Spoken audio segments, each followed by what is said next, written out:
West Wing Week. Welcome to the West Wing Week, your guide to everything that's happening at 1600 Pennsylvania Avenue.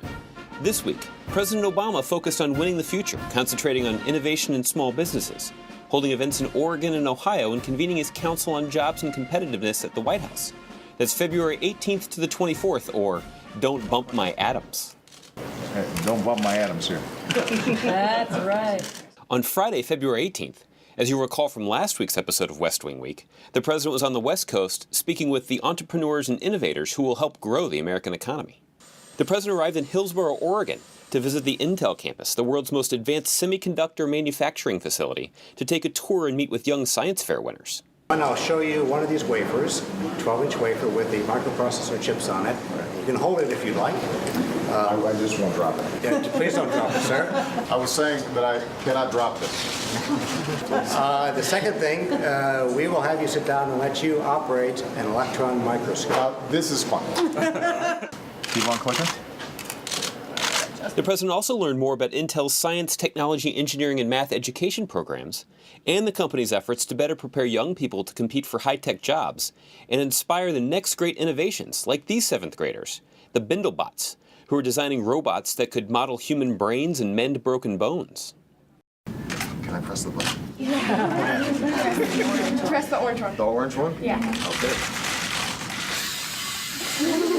Even as we have to live within our means, we can't sacrifice investments in our future.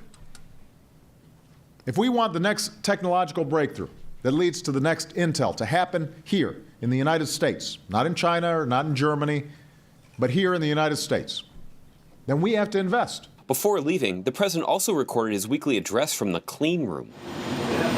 Now this is cool. Huh? On Monday, February 21st, President Obama took President's Day off. Mostly. There's always a meeting or two. On Tuesday, February 22nd, President Obama boarded Air Force One for Cleveland, Ohio, accompanied by many members of his cabinet, and AOL co-founder and chair of the Startup America Partnership, Steve Case, who the president also named to his Council on Jobs and Competitiveness. Cleveland was a natural site to hold the Winning the Future Forum on Small Business.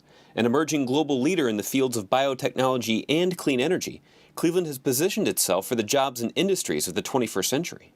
After addressing the forum, the president attended several breakout sessions, first on entrepreneurship with SBA Administrator Karen Mills. It's the new products, it's the new services, things that nobody else thought of before, that are going to help absorb all the talented Americans out there who are looking for careers. Treasury Secretary Tim Geithner hosted a session on helping small businesses get access to capital.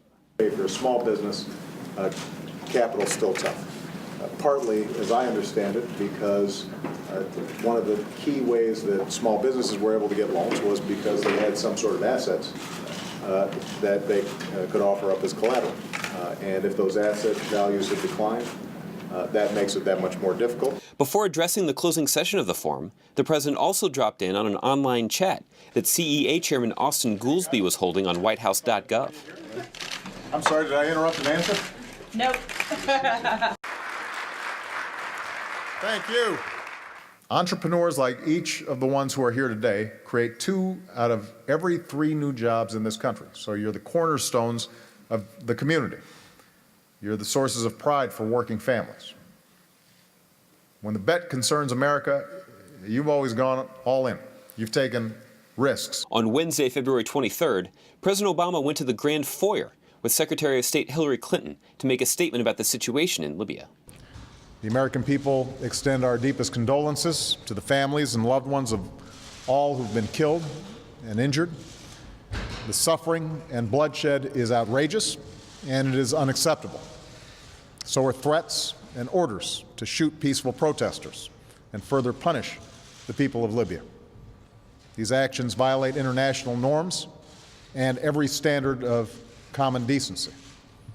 This violence must stop. On Thursday, February 24th, President Obama walked across West Executive Avenue to the EEOB, where he attended the first meeting of the President's Council on Jobs and Competitiveness, chaired by GE CEO Jeffrey Immelt.